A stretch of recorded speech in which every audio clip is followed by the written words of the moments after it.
Esto es Stiocast, no es Stocast, pero casi. Vamos a hablar de cosas así breves para pasar el veranito. Y de entre esas cosas breves, pues vamos a hablar de los planeadores que se utilizaron en la Segunda Guerra Mundial, especialmente en el día D. Vamos a poner un corte que de lo que no pudimos poner en el Histocast del día D, pero antes vamos a explicar un poco el funcionamiento y el porqué de los planeadores, porque realmente es una cosa sorprendente. Es un medio aéreo transportado por otro motorizado y que tiene que aterrizar así en un sitio que no tiene ni pista de aterrizaje ni nada, o sea que es realmente peligroso. ¿Qué tal? Buenas tardes, David. Buenas tardes, aquí andamos, en pleno veranito. Bueno, ¿qué podemos decir de esos vehículos? Yo creo que es un poco locura eso, lanzar ahí un medio en el que lo único que puedes hacer es planear. Bueno, yo creo que fue un fenómeno muy peculiar de la Segunda Guerra Mundial. Es que como empezó a formarse una doctrina de asalto aéreo con paracaidistas, realmente al lanzar los paracaidistas solo era muy poco, pues, aunque era un efecto sorpresa muy fuerte, pero tenía muy poca potencia de fuego. Y por tanto, para poner más potencia de fuego en el campo de batalla, pues se decidió una manera, digamos, un poco peculiar de llevar esta capacidad de fuego, y de ahí salió lo que es el concepto de los planeadores. O sea, el planeador iba asociado a las grandes invasiones aéreas que se dieron en el frente occidental, o sea, como fue el desembarco de Normandía y posteriormente la operación Market Garden. Sí, o sea que estaba destinado a llevar digamos material logístico y material pesado, podríamos decir. Sí, o sea, sí, pongamos por ejemplo el día D, que como todos sabemos hubo un asalto aerotransportado previo a la propia invasión. Entonces este asalto aerotransportado sí que necesitaba que fuera, o sea, tener un mínimo de logística, un mínimo de municiones, de provisiones para mantener los puntos que se le dieron, y claro, la solución ideal eran los planeadores. Esto es en teoría, porque luego vemos en la realidad que fue un poco irregular su función.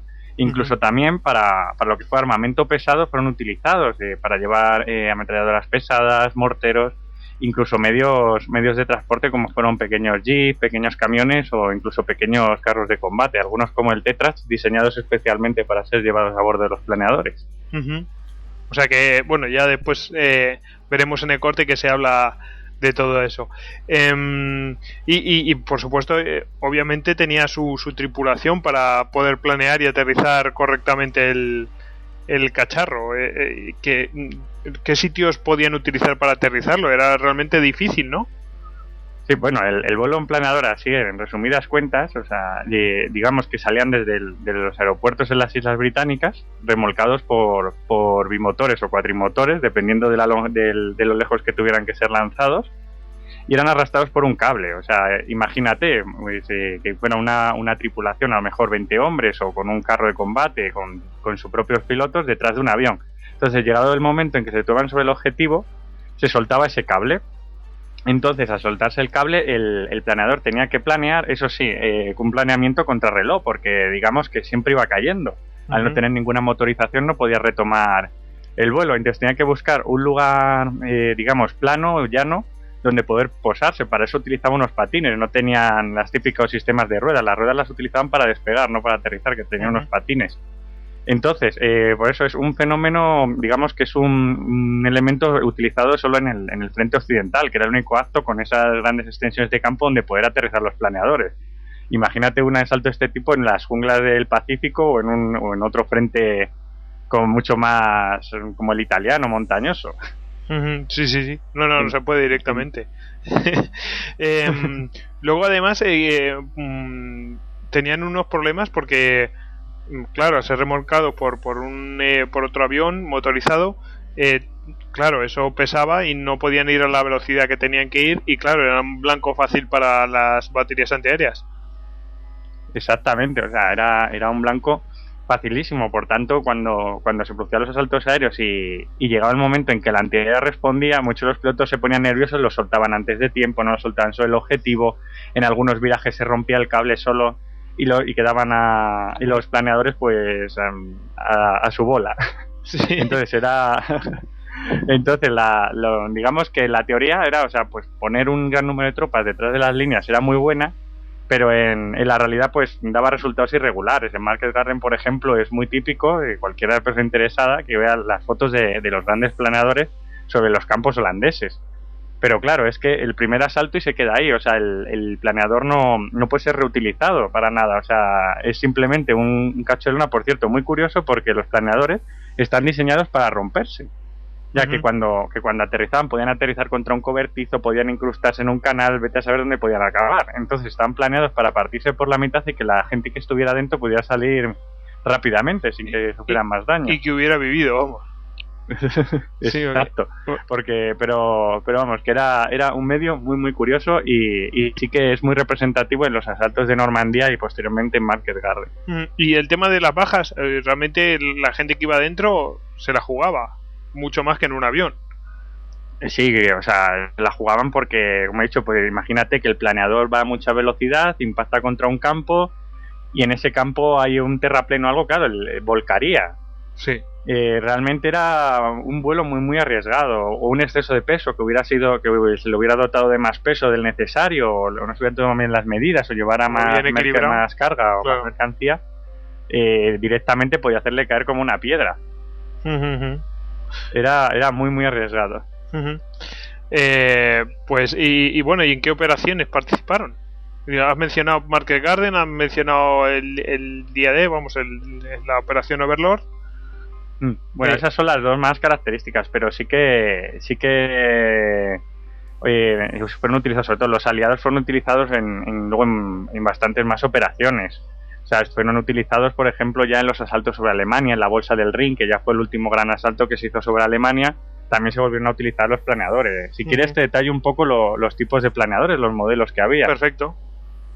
Pues los modelos aliados son básicamente tres, porque bueno, no nos metamos con los alemanes, que fueron precursores de los aliados con todo esto de los asaltos aéreos con planeadores, pero eso es otra historia.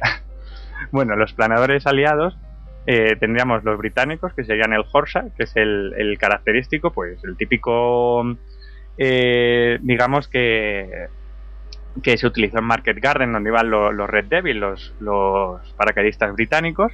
Luego el Hamilcar es un planeador pesado, o sea, es un tipo de planeador mucho más grande que realmente tenían que ser arrastrados por cuatrimotores, o sea, lo grande que era. Y estos sí que se utilizaban para llevar pequeños carros de combate o pequeños camiones. Estos eran muy característicos porque su morro se abría para que la carga saliera, o sea, era realmente como si fueran lanchones de desembarco aéreo. Sí. Y tenía la cabina del piloto sobre todo lo que era la zona de carga, o sea, eran unos planeadores pesados muy característicos.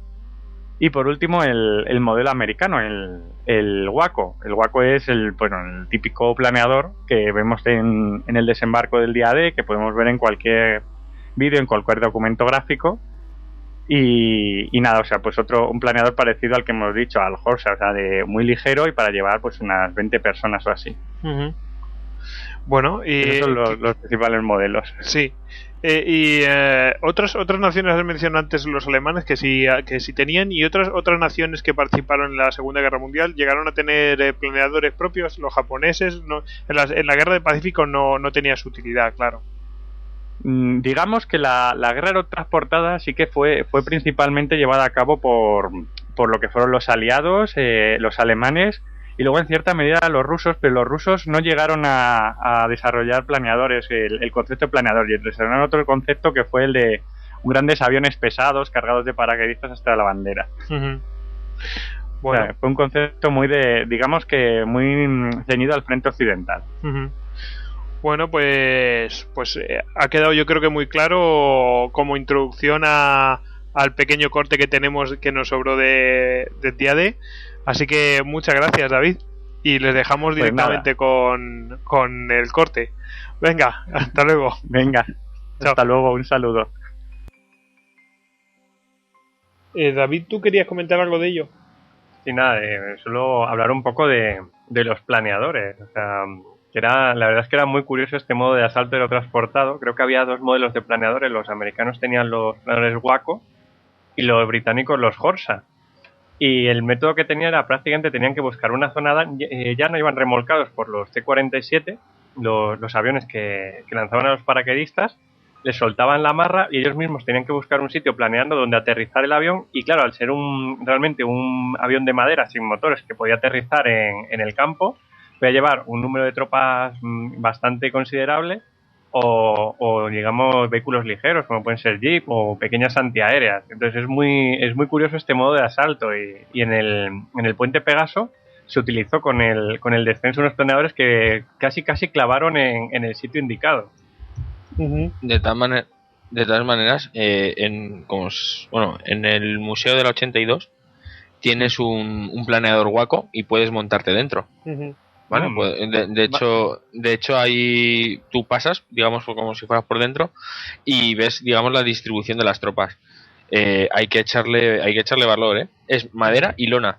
O sea, yo no sé, a lo mejor una pequeña batería o tal aún, pero meter ahí un jeep, porque es que además las tropas van en la cola y la cola hace forma, digamos, como pues eso, de cola se va estrechando. Yo no creo que meter ahí metieron jeep. De hecho, una de las escenas, vale que es una película, pero en Salvar al Soldado Ryan sí que lo hablaban de que se metían ahí los jeep de los generales y que eso aumentaba el peso con las planchas blindadas y tal y eran más inmanejables los planeadores y muchos estrellaron por eso, por el peso. Sí, no, desde luego cuando tú pasas, digamos, tú pasas, digamos, por el centro, ¿vale? De lo que sería el planador. Entonces ves a tu izquierda, digamos, la zona de donde irían los pilotos y a la derecha donde irían las tropas. Y hay que echarle valor, ¿eh? Hay que echarle valor para meterse en uno de esos porque es madera y lona. No nada de grandes blindajes ni historias. Ni nada. Era prácticamente un ataúd volante, ¿no? Sí. De hecho, yo voy a subir las apuestas. La sexta aerotransportada en su ataque lleva 20 carros de combate a bordo de planeadores, modelos M22 Locust y el Mark 7 Tetrarch, que son tanques ligeros diseñados específicamente para ser transportados en planeadores a la zona de combate. El resultado no será demasiado bueno, porque la verdad es que se descerrajan, son ligeros y se descerrajan relativamente bien, pero bueno, se llegará incluso a transportar carros de combate. Pues vamos, yo me estoy imaginando montar el carro de combate en una plataforma y construir el planeador alrededor, ¿sabes? O sea, un poco así, porque es que sí. Ah, mira, sí, lo estoy viendo aquí como lo... Un poco difícil. Bueno, esperamos que os haya gustado este StioCast y que paséis un buen verano.